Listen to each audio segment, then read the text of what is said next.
Hello, welcome back. Welcome to Let's Talk NFL Playoff Edition with Rick and Dennis this week. Welcome, Dennis. Thank you. How are you, man? Doing well. Appreciate it. You ready to go over last week's games and Yes. craziest NFL weekend that I think we've ever had?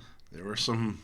Wow. I mean, Well, it was Ken wild. said about he the said there was going to be overtime. 2 overtime games. He was right on one of them, and they all could have been overtime. Yes. But hopefully you all had a good weekend and your team won. I know a lot of 49er fans were very, very happy. A lot of Ram fans, the Tampa Bay, Buffalo fans. Wow, I mean, a tough weekend. And, of course, I know here in Vegas we got a lot of Green Bay fans. And that was very disappointing. But hopefully your home team won. The team that you cheer for won. If you didn't, well, they'll always be playing next year. So we'll see what happens, but we got an exciting playoff schedule this coming week.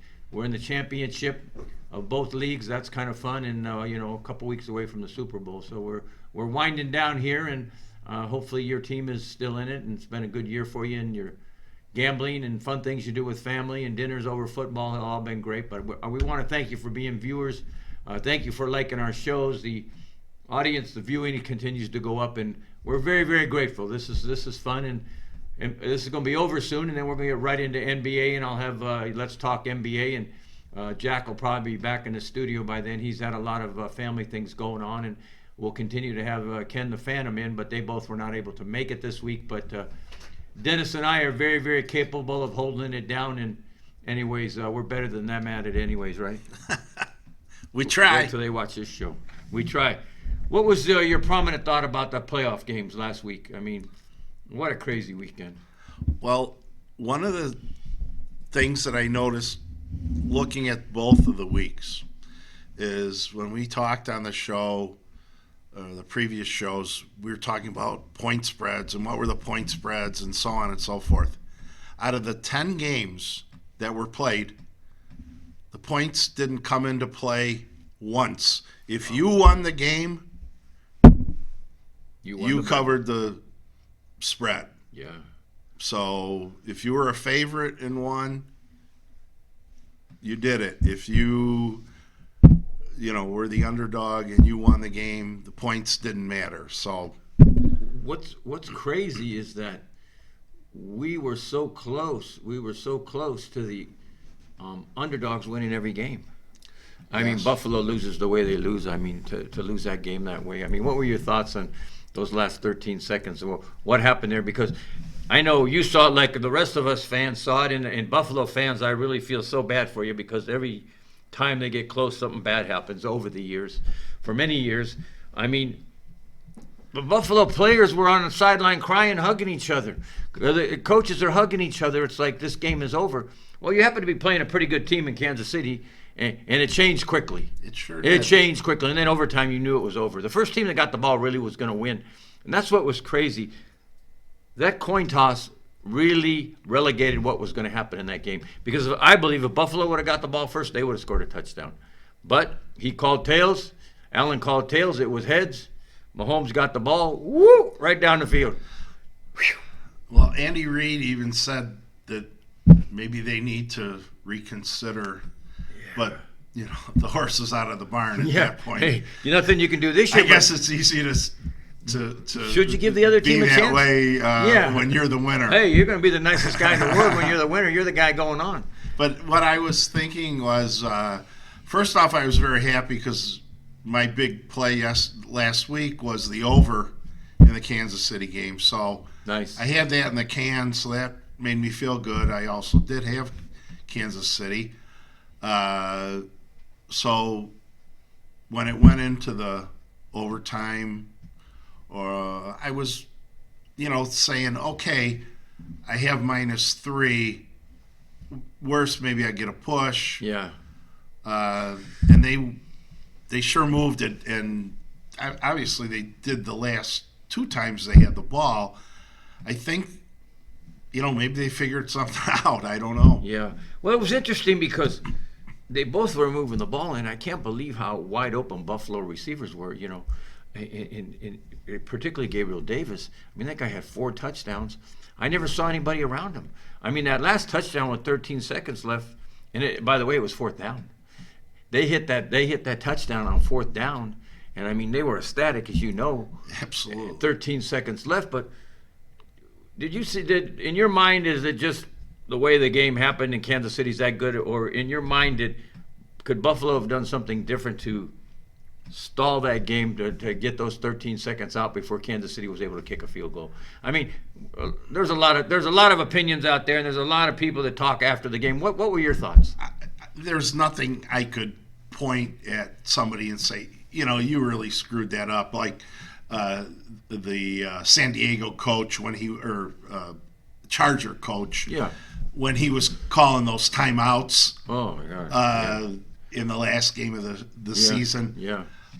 Nothing like approaching that or like that. I think that would be a disservice to start to try and look at things that way. I think it's a good point to start to really dissect it. I just felt like, in my opinion, you never kick the ball into the end zone and let them have all 13 seconds. That's number one. I don't care if you make them field that ball and 3 seconds go off the clock. That's valuable. But they didn't make them field the ball. They gave him the ball on the 25 instead of, and of course, what's going to happen? He's already been instructed, the guy receiving the kickoff. If you got to receive, just fair catch it, and it maybe 1 or 2 seconds will go off, but nothing went off. So, and then to me, I have always been a believer that about 100% of the time I've seen prevent defenses always fail. I mean, your prevent defense is beyond a prevent defense. The middle of that field was so wide open. I mean, the first pass to Hill, again, multiple yards are gained because the defensive backs are so far back and you're putting no pressure on Mahomes. And then the second one to Kelsey, again, wide open. Wide open. You're playing prevent beyond prevent. And all they need is a field goal. And they got a decent field goal kicker. So it's like, to me, if I'm the coach, and it's easy to say after the fact, but if I'm the coach, first of all, I'm not kicking the ball in the end zone. I'm making him field it, number one. And number two, I'm putting pressure on Mahomes. I am making him scramble whatever he's got to do, but I'm making valuable seconds come off that clock. Because if you throw the ball in the middle of the field, the clock's going to continue to run. The one thing that Kansas City was smart in, this is something that I know you people that really watch football understood. Through all that Buffalo movement down the field and those touchdowns in the fourth quarter, Andy Reid never called timeout. He kept his 3 timeouts. And that was really the key to the game, was the 3 timeouts. Having 13 seconds with 3 timeouts is like having 30 seconds or more, because you don't have to go down the field. You can call timeout immediately. The ball, it doesn't matter if you go up the middle. You don't have to go sideline. But a lot of coaches, when Buffalo kept driving on them, will call timeout to give their defense a rest. To Andy Reid's credit, he never called timeout. And that was surprising to me, because let's face it, Buffalo was moving right down the field. And those guys were tired on that Kansas City defense. So many coaches will call timeout and lose those valuable timeouts. But again, that's the ability of Andy Reid as a great coach. Never use those timeouts up. And to me, that was really the story, that he was strategically in a position to tie that game, and of course then to win it. So you got to give Kansas City credit. And you got to say, Buffalo, shame on you. As I said, I don't know that I'd say shame on you. I don't know exactly what their approach was. Obviously, it didn't work. But, Kansas City is just a hell of a team. Oh, yeah. And in their mind, they were not going to be beat. They didn't care there was 13 seconds. They were not going to be beat. But it's got to be different in Buffalo's mind. In my opinion, there's no way Buffalo loses that game. That's just my opinion. There's no way you lose a game with 13 seconds. I don't care if you have 3 timeouts. You've got to find a way to put some pressure somewhere. And that's just my opinion. And that would be no matter who was playing. And I come from Buffalo, so I was for Buffalo, but it's been so long I wasn't heartbroken or anything. I don't get heartbroken by ball games. I don't have that. Right. I don't have that team. So many people have that team, though. I mean, as I said, a lot of people didn't sleep in Buffalo that night. Let's talk about game number 1 on Saturday. Were you surprised that Cincinnati was able to beat Tennessee at home with that great defense of Tennessee's, that great coach? And what happened there? Their defense did okay. Yeah. I mean, they sacked him 9 times or something. Their defense did great. It wasn't that. It was Tannehill played like hell, and 4 interceptions, Yeah. that's bad. Yeah. And that's very hard to overcome in a playoff game. Well, it is. It really is, And Cincinnati played well enough. They did, and same thing with when they played the Raiders. They got the turnovers. Yeah. They led it in getting turnovers. Yeah. Just like they did in the other game. And yeah, they've been very resilient, Cincinnati. Well coached. Zach Taylor's a good coach. It's interesting because I thought Tennessee more lost the game than Cincinnati won the game, in my opinion. Because, first of all, Tennessee, again, I think they made a mistake.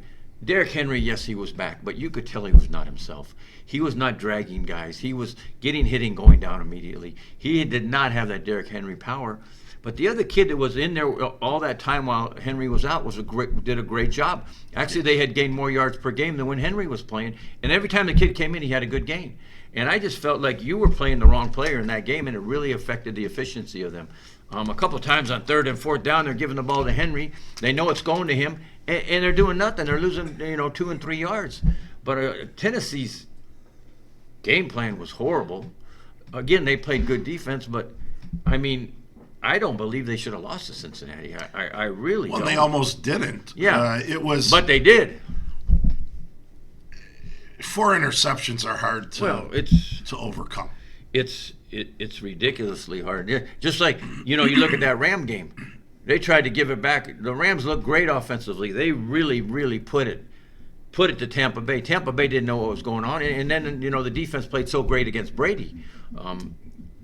Tampa never got going until the Rams helped them. 4 turnovers, 4 fumbles. How is a professional team in the playoffs do you have 4 fumbles and you let a team back in the game like that? The biggest mistake I think Tampa made was not mixing things up. And what I mean by that is they should have done I'm drawing a blank on the but where he calls a play at the line. Oh, audible. Not audible, where you run a play and then boom, you go right back up to the line again. Yeah. Tire out the other side. They should have changed the pace. Yes. Yeah. They should have gone to hurry up. Hurry up. That's what I was looking for. They never did change the pace. They never did that. No. Not at all. And they do it well. I know. They play hurry up very well.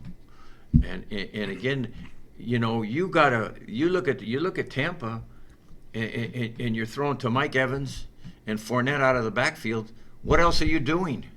Don't you have anybody capable to catch the football on that team? I mean, I know that Godwin was out hurt, but a couple times they threw to Gronk down the middle early, and he was open.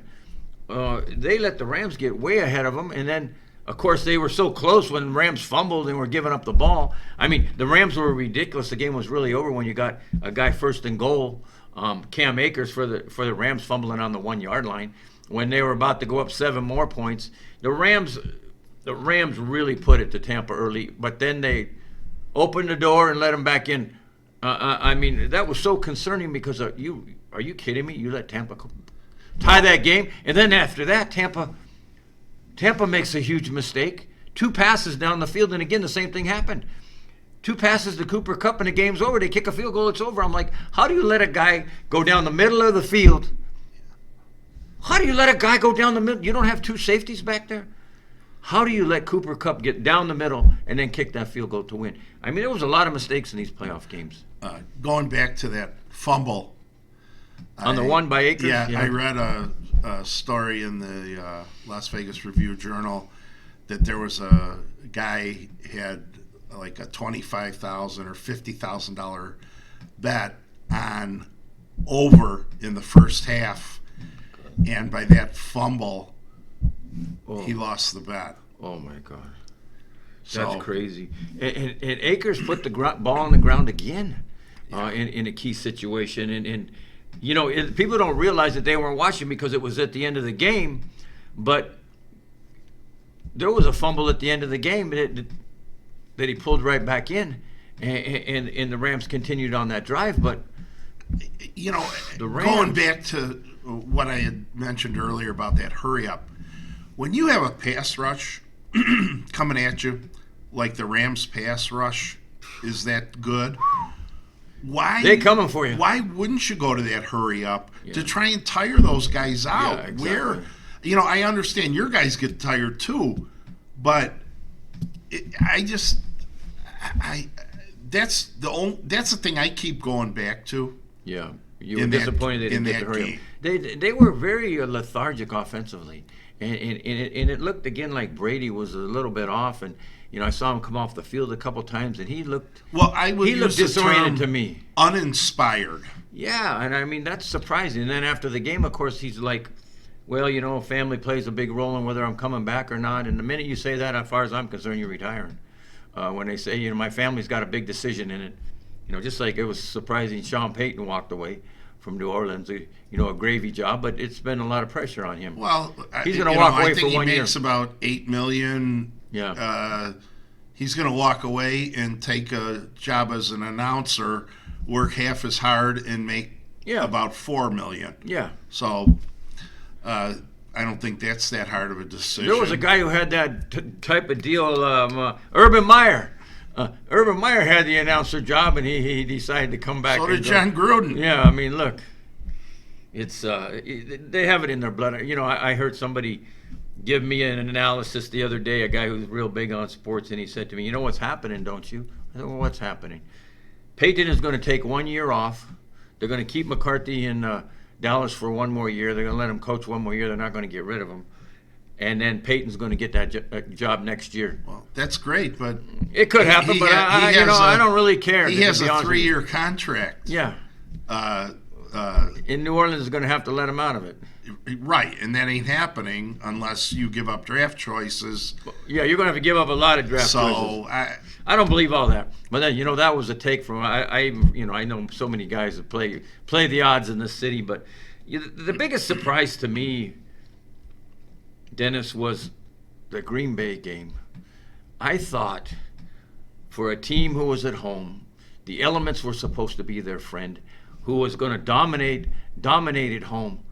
They looked terrible. The 49ers were more acclimated to the elements than Green Bay was.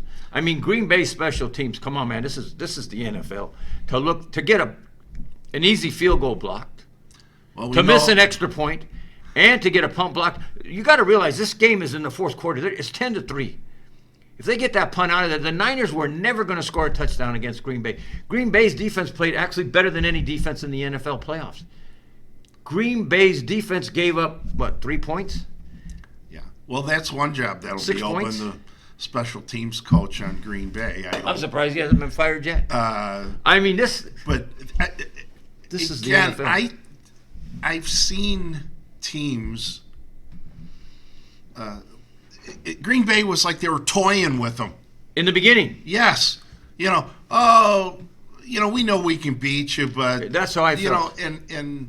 Like teasing a cat or a dog. I felt like that. And that's what it looked like to me. And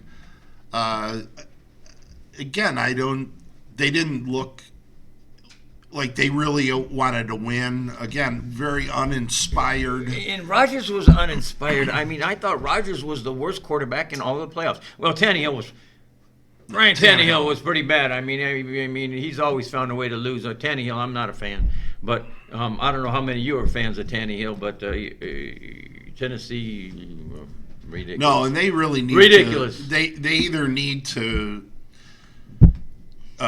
put him through a rigorous training to smarten him up, or they need to move on because they have a good team. Yeah, Tennessee does. Yeah. They have a very, very good coach. Yeah, and it's just it's such an uninspired game, And he just doesn't seem like a winner. Yeah, and it's funny. Just talking about the NFL in general, I felt the same thing in Minnesota. Kirk Cousins is always that close, but he always makes a mistake. Yes. And he's they're the same type of quarterbacks. I think Cousins is better than Tannehill, but I just was surprised. And I think the word we're talking about, the word for the weekend is uninspired. Your point against Green Bay about toying with them is a very interesting one because I don't know how closely fans watch games, but I like the psychology of the game. I like the action of the game. I like the trend of the game. So I watch the ebb and flow a lot. You got to realize Green Bay goes right down and scores a touchdown. Uh-oh, the 49ers are in trouble. Well, right away, the 49ers get the ball back, down 7-0, and punt. Green Bay moves the ball all the way down. Inside the 20. What happens? Tight end fumbles. Tight end fumbles. So now you go from either being 10 up or 14-0, 7-0, and the 49ers got life. And that kept happening. Rodgers, do you have any other receiver besides Adams? He threw to nobody else. He didn't throw to tight ends. He threw to tight end once and he fumbled. He didn't throw to tight ends. He didn't throw out of the backfield. It was for Green Bay. It was two-dimensional. It was either Aaron Jones running and catching the ball, or it was Adams catching the ball. And they started doubling Adams. Green Bay was so inept for a team that's playing in their environment at home, which was predicted number one. A lot of people put that money on Green Bay's going to win the Super Bowl. The odds makers had Green Bay to win it all by a big margin. What was it, 17-5 or something? I don't remember what it was, but it was incredible odds to win it all. I mean, I guess you would agree with me. The trend of the weekend was there was some confusing play by teams that are supposed to be good. Yeah, Green Bay just looked off the whole game, and they, didn't go in for that kill shot at all. Yeah. They just kept dragging it along, and when you do that, yeah, now the other team starts to get a little confidence. It sort of reminds me of the last game of the season with San Francisco and the Rams. Rams up 17-0. Exactly. And they sat down, and the Niners win. And I also reflect on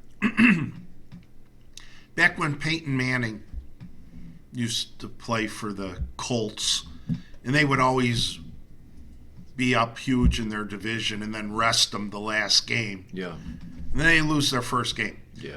And I know they didn't rest Rodgers the whole game, but they did have the next week off. Yeah. And when I know myself, and I'm certainly not a professional, but in sports, if I would have taken, back when I was in high school and that playing things, if you would take 2 weeks off from something, you're not sharp like you normally are. And I understand I'm just referring to a high school, right, not a professional player. It's a good point. It was prevalent both in the Tennessee game and the Green Bay team. They both had 2 weeks off, and the teams that had to play hard beat them. The 49ers, to me, are like they somehow win. They somehow find a way to win, and I still think that defensively, the 49ers are a very good football team, by the way. That is a very, very good defense. People don't give them enough credit, and that is a tough defense. I thought the best defense. The funny thing is, though, I thought the best defense in the whole playoffs through the whole week last week was definitely Green Bay. They played great defense. Played great, and they ended up losing because of special teams faux pas and for an offense that was dormant. I mean, come on. You're Aaron Rodgers. You're looking confused back there. They're knocking you down. You're getting upset. I mean, in the same thing with Brady. Brady didn't come alive until all the fumbles started happening with the Rams. He probably would have never come alive if the Rams continued to put it to him and not fumble the ball. Those two guys for, GOATs. One of the things that we spoke about last week was how Vrabel, the Tennessee coach, when he had more than 8 days to prepare, how well they did. Well, guess what?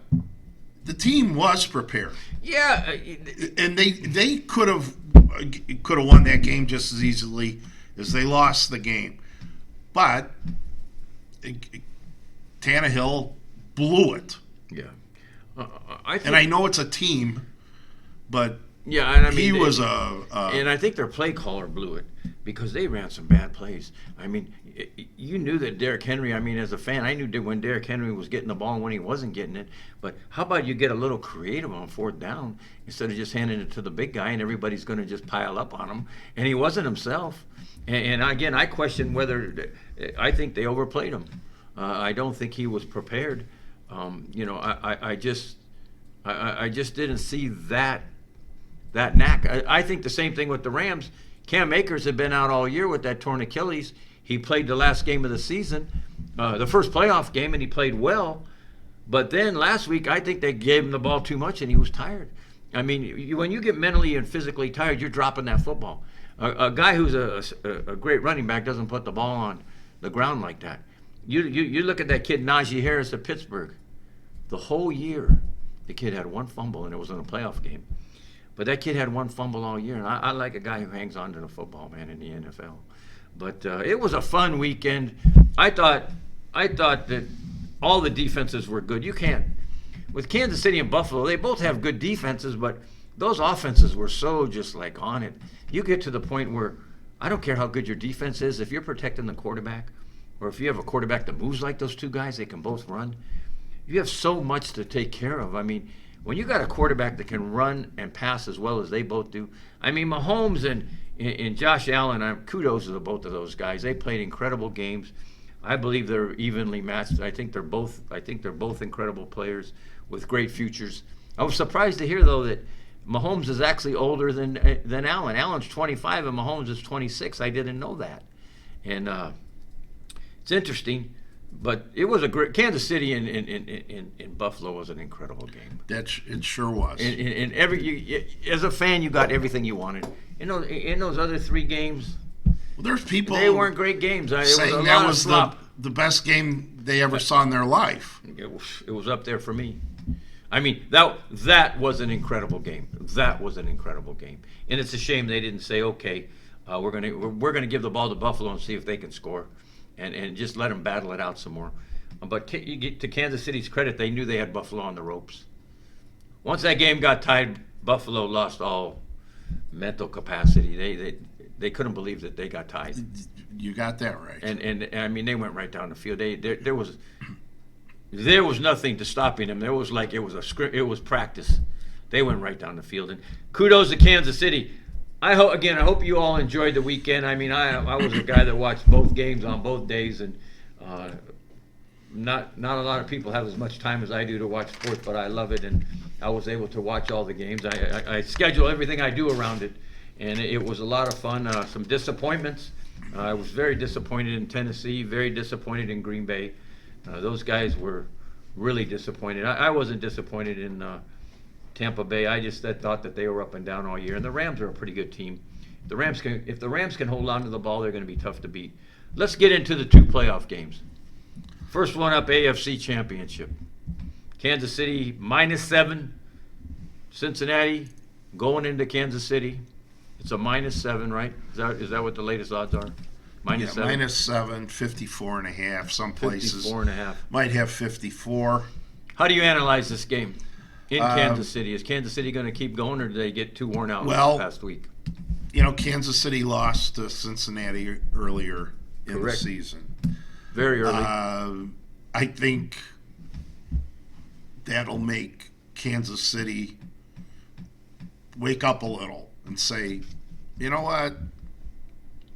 These guys can beat us. Yeah. So I think that'll help them focus a little more on the game. I mentioned this earlier. The last two games, Cincinnati got 4 turnovers on the other teams. Yeah. They get the turnover. Led by 2 Yeah. in each game. So I don't think they are going to be able to do that against Kansas City. I don't either. I think Kansas City, holds onto the ball. Yeah, Mahomes might be scrambling and throw one that he wishes he would have kept in his pocket, but for the most part, I don't think that's going to be happening. So I think the other aspect is I just don't think Cincinnati is going to be able to keep up scoring. And yes, they have a great offense, but I just don't think they're going to be able to score as much as Kansas City. And I think that's going to make it hard for them. And, as a sports bettor, as I had mentioned earlier, even though the spread is -7, normally the spreads don't come into play anyway. Yeah, that was a good point.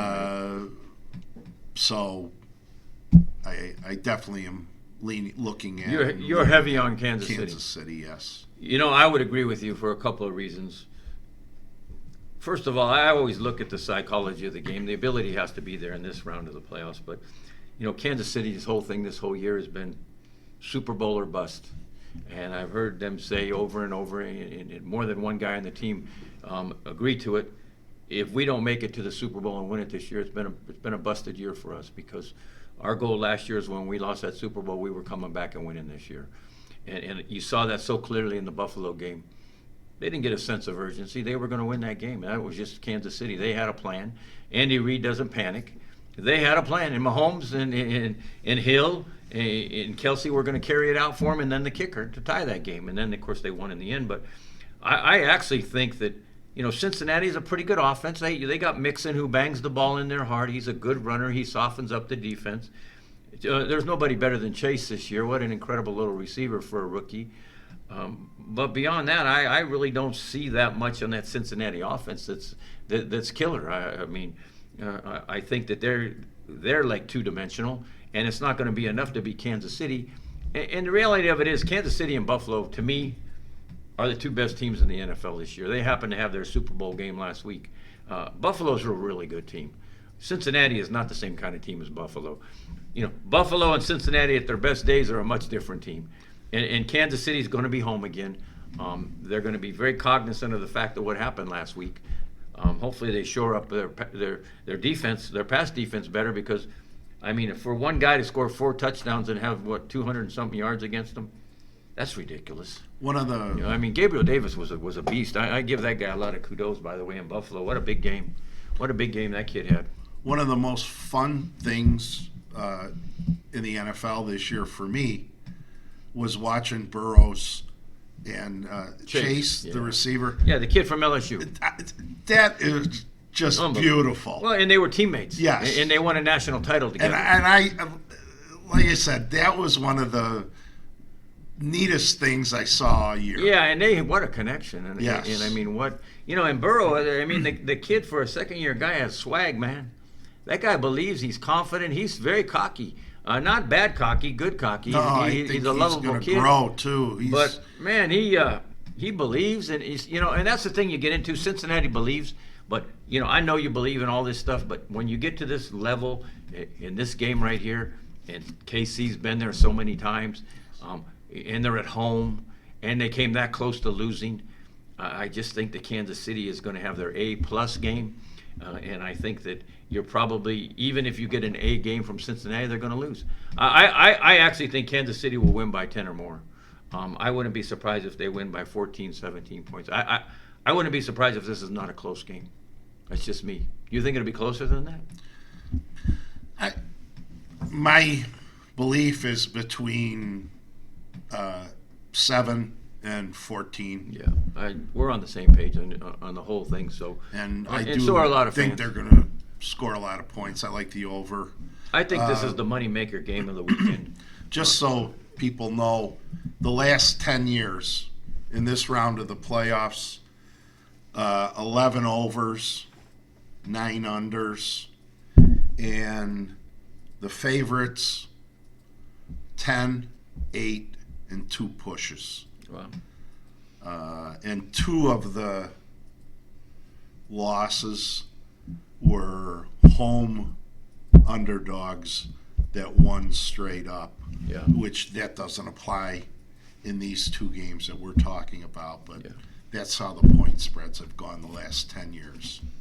Thank you. It's very interesting. You got some great stats there, and listen to what Dennis has to say. And I know last week we weren't too good. We did okay. It was just some tough games for everybody. A lot of surprising things happened again. So surprising in the way Green Bay played. I'm not surprised the way Tennessee played. They find a way to lose. But in the Buffalo to lose, that was anybody's game. It just didn't go in their favor. So this week, I think we're in agreement that the moneymaker of the weekend is really Kansas City over Cincinnati. I think Cincinnati's had a great year. They're a fast improving team, but I just think they're at the end of the road. Well, and that's just how I feel. How we talk about psychology. not to say that they're going to be happy with losing, but they're still going to pat themselves on the back They had a great year. that they got this far. Whereas Yeah. Kansas City, They're on a mission. And their mission is very simple. They're going to the moon, and they're going to land on the moon. Yeah. And they're going to walk on the moon. That's just what they've said all year. And they started slow, but to their credit, when you think about the way Kansas City started and the way they've played the rest of the year, they won a whole lot of football games. Absolutely. Kansas City has not, and again, that's a tough conference they play in. I mean, the Chargers were better this year. The Raiders were better this year. So, yeah, it's Denver is Denver. They find a way to lose. That's why their coach got fired. So, anyways, they were in a tough conference. But let's get to this NFC Championship game. It's more intriguing to me because, and I know you know this because you're a great stats guy. The Rams have lost 6 in a row to the 49ers. Yep. What's 6. up there? Is it going to be 7? I mean, do they have the Rams number? I mean, what is it? Is this so compelling? In this, what is it? 3.5 points? 3.5 over under 46. Yeah, I think it's going to go over, don't you? Yes, 46? I like the over in that as well. I kind of like that. I did think it's going to be more of a shootout. But, the Niners defense, I'll tell you what, they show up. The Niners play very, very good defense. And I think they play better than most people think. They're very well-rounded, that whole team, from the front 7 to the defensive backs. And they play great special teams. Well, when they've been playing each other, 6 in a row, though. San Francisco's defensive line is eating up Dominant. the Rams' offensive line. Yeah, but on the other side of the coin, the recipe for beating the Rams for the 49ers has been running the football. Yeah. Well, they ran. Do you think that's going to continue? I mean, the Rams are well aware of that. What are the Rams going to do? Are the Rams going to do something different to stop that running game that dominates and wears the Rams down by the 4th and beat them? I mean, the 49ers are a legitimate team here, right? Well, I think they have to try and stop the run. The Rams do, just because the last two games this year, San Francisco ran the ball 75 times. Yeah. And, that's their recipe for winning against the Rams. And I don't have any reason to think that they wouldn't give Samuel the ball. And boy, he's Samuel something, huh? Try and win for them again. Deebo Samuel, what a ball player. And, just I think have, we called him Sweeney once, but his name's Samuel. Anyways, we know who Dabo Sweeney is. We're talking about Deebo. We're talking about Deebo Samuel. What a fine player. I mean, he catches the ball, he runs the ball, he does reverses. I mean, they do all kinds of. He plays quarterback. This guy does everything. What a weapon. I thought that the running back that they've been running, that McKinnon kid's been very good. He was actually with Kansas City at one time, and he was pretty good. That kid's a good running back for being so small. He's scrappy as scrappy can get. And then, when you got George Kittle, Kittle makes the big plays. You saw him make a few big plays in that game. Kittle's a beast of a blocker. I mean, you look at tight ends, and the most valuable tight ends like Gronkowski can block very well, are an asset blocking, but they also catch the ball. So those guys are, Kittle, Gronkowski, Kelsey, those are really good tight ends. Boy. Those are really good. Mark Andrews in with the Ravens, those are really good tight ends. When you were talking about San Francisco's beating them 6 times in a row, even though they're professionals, that seeps into your 6 psyche. In a row is really a lot. It is, and especially it's really the way lot. That last game went. Like I said, that gets into you and it makes you think. Yeah. Garoppolo also, he looked good in that last game of the season against the Rams. He passed the ball very well. As an underdog, when he's quarterback, he's 15-4 against the spread. Compelling. When he's the underdog. Did you hear that, audience? 15-4. So that's something. Another thing is the Rams this year against teams that were over 500 were only 2-5. Yeah, the Rams were up and down this year, and they had that 3-game losing streak. So And then they got, it got it going, and actually with the Rams case, Arizona fell apart. yes, I mean, Arizona fell apart, and the Rams slipped in there to be, that top seed in that division. But again, the Niners, they're on a mission. They feel it. They're so well coached. yes, That's a great organization. They have incredible ownership. John Lynch is a great GM. He's become a great GM. Great player. Great, very, very good football player. he was a good defensive back. announcer too. Good. He was my favorite. He was very good. John Lynch was my favorite announcer because he really gave you. He was very introspective, very good into the game. But John Lynch is good at whatever he does, and it's the thing about Shanahan. It's such great chemistry because he learned so much from his father. Well, that'd be the first father-son that ever went into a Super Bowl, I believe. And you can bet he's asked his father a few questions about this game and getting ready for it because his father, Mike Shanahan, has done all that and been there and won Super Bowls. And, Kyle's a really good coach. He stays calm on the sidelines. The 49ers have fought all year through injuries. Are you taking the Niners or the Rams? I'm taking San Francisco. I like it. You're going to take the 3.5? Yes. They're going to continue on that trend and make it lucky 7. The I Rams are done at home. Rams aren't going to play 2 home games in a row. No. Super Bowl. I have at SoFi Stadium. The Rams aren't going to be there. I have seen some places where it's starting to look like it's going to go down to 3, where it's 3.5 even money. So somebody that does like San Francisco, it might be something to jump on now.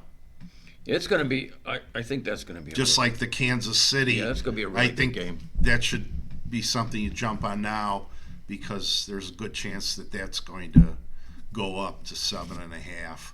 I think if that happens, you're going to see a lot of people on Cincinnati. Because bet you are. Once it 7.5. gets over 7, that's a big. Yeah, you are. So watch the odds, folks. Watch the odds. For me, and I'm going to go against you.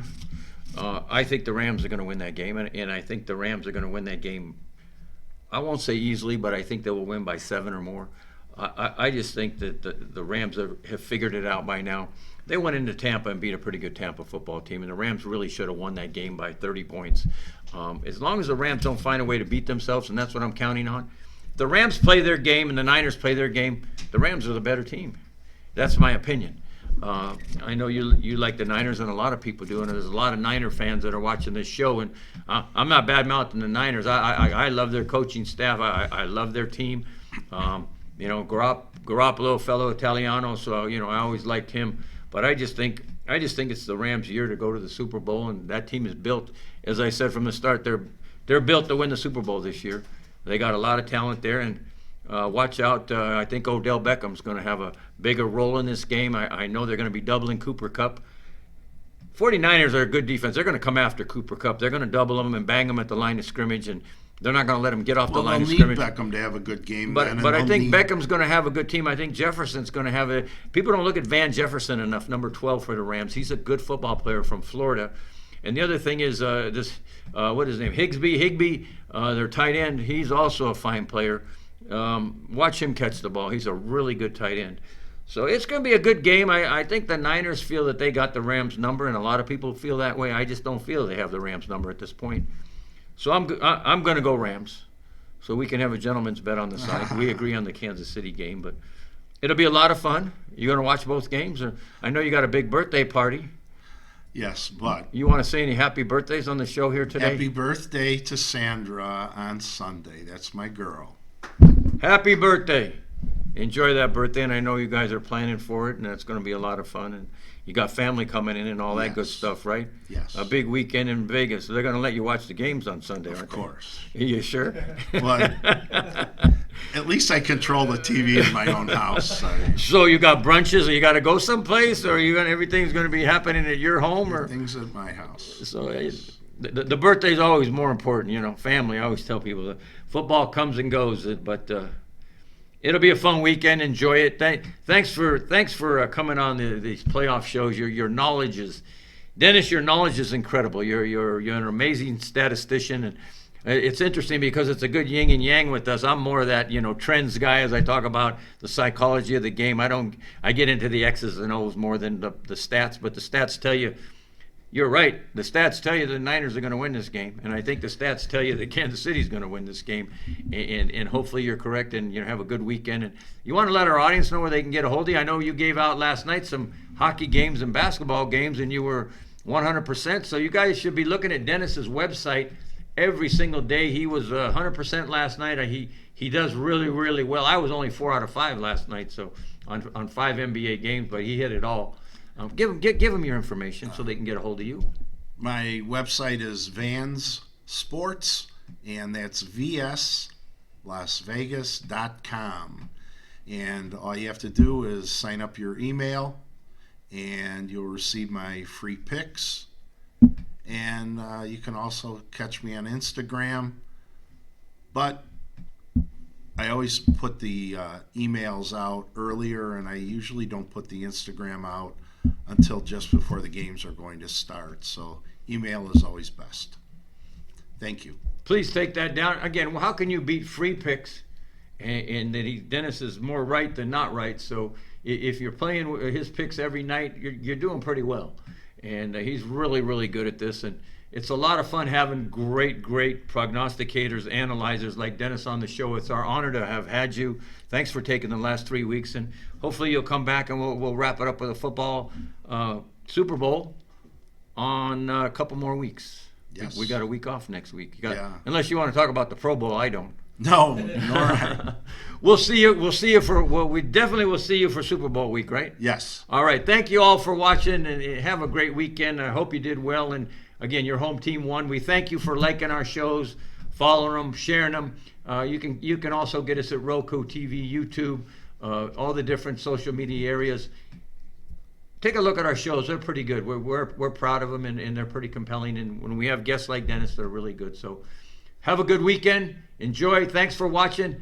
We'll talk to you in a couple weeks. Enjoy your football weekend. God bless. Thank you. Thank you.